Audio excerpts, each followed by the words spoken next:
Eh bien, salut à tous et nous revoilà sur un nouveau tutoriel.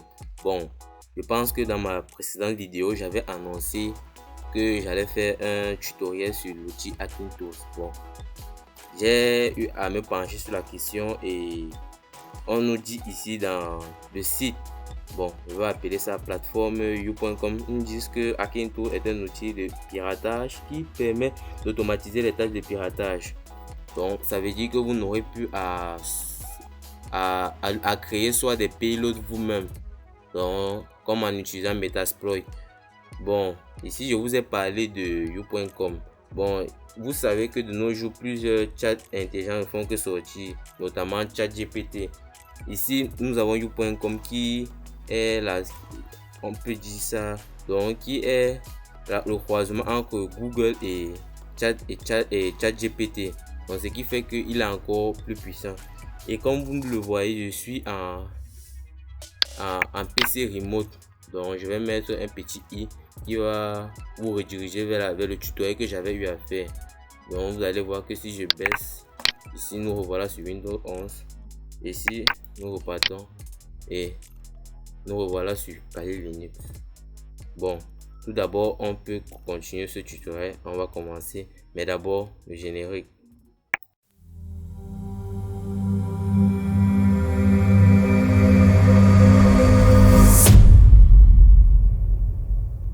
Nous revoilà sur Kali Linux, plus précisément dans le terminal, et je suis directement ancré en mode super utilisateur. Vous n'avez qu'à taper la commande sudo sur, et là je n'ai qu'à entrer ma commande Hacking Tools. Bon, si vous n'avez pas encore installé Hacking Tools, je mettais un lien en description qui vous redirigera vers le GitHub de Hacking Tools où il vous sera détaillé la façon d'installer Hacking Tools. Et si on remarque comme commentaire please don't use for illegal activity, qui signifie ne pas utiliser pour des activités illégales. Ça veut dire que le créateur de Hacking Tools ne permet pas qu'on utilise son outil pour commettre des actes malveillants. Bon, on voit qu'il comporte un groupe d'outils assez vaste quand même, 16.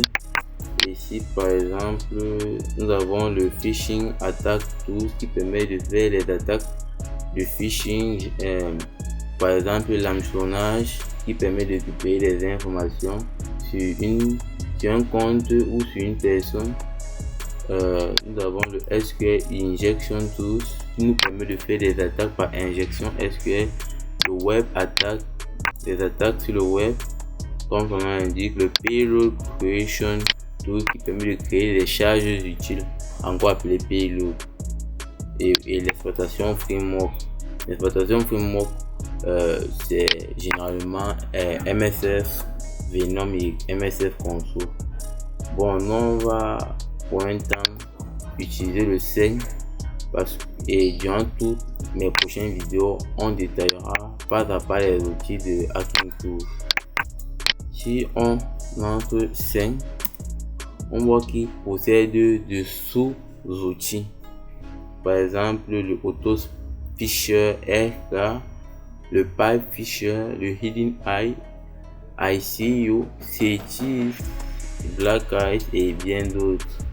Bon, nous on va utiliser le 5 pour un temps pour que je vous montre comment ça se passe. On valide avec 5.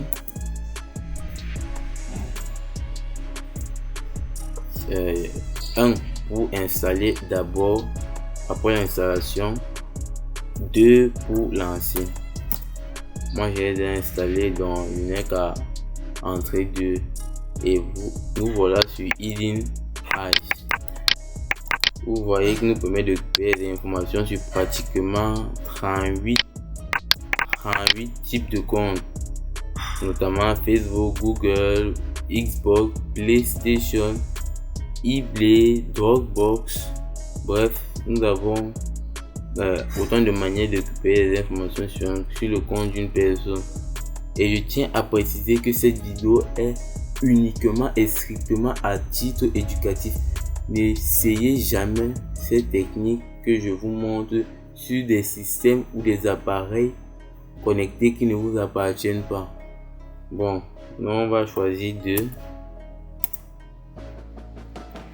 On choisit 2, mais vous pouvez choisir 1 ou 3 aussi. Moi j'ai choisi 2. Ici on peut prendre le B. J'ai juste pris comme ça aléatoirement. B. On passe à une demande de customiser une URL de redirection. Moi je vais choisir www.google.com. Mon port, il me demande de choisir entre 1024 et 65 535. J'entre aléatoirement un port, pardon. Je vais choisir la méthode ngrok. On ne peut pas encore utiliser les options 2 à 7 parce que ici on constate qu'ils ont tous le not working now, qui signifie pas encore disponible ou pas encore utilisable. Bref, vous avez compris. Je valide 1 pour ngrok.